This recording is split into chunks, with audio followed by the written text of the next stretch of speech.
Over the last 18 months of the Candlelighters Supportive Care Research Centre, we've had an awful lot of things come out of it. We have created and been part of international clinical practice guidelines. Now, clinical practice guidelines are at the core of how to make clinicians on the ground more able to do what the research tells them. They're sort of a way of taking something that's really high sciencey, complicated stuff and turning it into the straightforward steps of thinking, in this situation, for the most people, this will be the right thing to do. Not just because we've sat down and thought that's good, but because we have drawn that information from systematic reviews, from going out and bringing all of the information in the world together, putting that alongside real clinical expertise. And the last guideline that we just published was on how to eat safely during chemotherapy. And that had people from the United States, from Canada, from England, from Wales, from Germany, from Austria, from Switzerland, from Australia, from Chile. There was someone that was Mexican who was currently working in a variety of countries in the Middle East taking part in this. This was a truly global and not that unusual to take this forwards. We've been working on those. We're developing another guideline at the moment, and we're updating further guidelines in order to make these things happen in practice. But there's something else that's really important, and that's, for some guidelines, it seems harder to put them in practice than others. And so, in collaboration with Leeds Dental Hospital, we have a PhD fellow called Claudia, who's a dentist, who's working with us to work out why photobiomodulation is being taken up in some units and not others. Now, you might say, what's photobiomodulation? Well, it's fancy red lights, really. It's a special way of delivering light energy through what looks like a highly complicated torch or a funny shower head. And what it does is it reduces the amount of mucositis that kids get if you use it preventatively or if you use it as a treatment. Now, mucositis is not one of the side effects that you often hear about. You hear about throwing up, you hear about hair loss, you might hear about infections, but you don't hear about having your whole mouth turn into just mouth ulcers, to the point where sometimes you can't even swallow your own spit, and you might need admission to hospital and be on the sorts of painkillers that you use after major surgery, but possibly 3 or 4 times the amount that you might need for someone coming out of surgery. It's a horrendous complication, and one that we absolutely want to do all we can to reduce. And we know from a clinical practice guideline that was a systematic review that photobiomodulation works. We've got it actively working in some places, but not in all. And so her research is both trying to get it going, but understand how to make it easier for people to get it going. And so this way, we're developing how to make research happen properly. That brings in more researchers. And we've got actually a few PhD students coming through, just finishing and have just finished.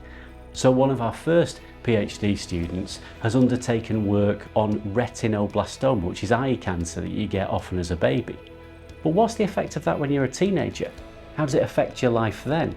And what can we do to support teenagers who were treated as cancer when they were so small they can't remember, in getting through the complications of teenagehood with the additional complications of having been treated for cancer and potentially facial differences or visual impairments?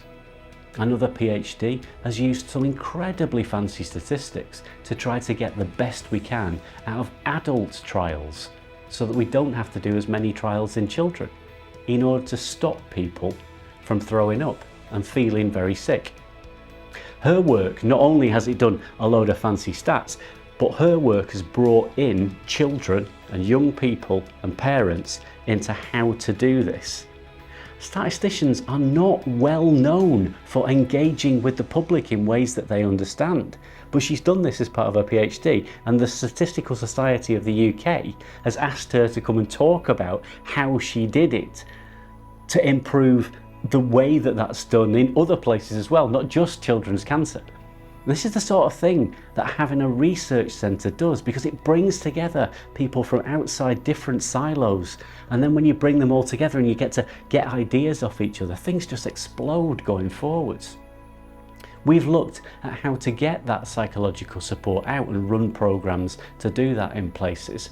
We've pulled together systematic reviews to say, how can we improve the way we manage febrile neutropenia? That is the way that we treat infections or potential infections in children.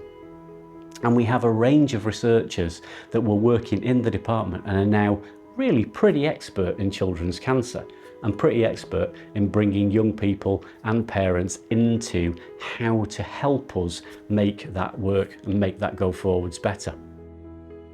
We've done a lot. We've been invited literally around the world to come and talk about supportive care and to enthuse people to do better research and go forwards. And we're still doing more.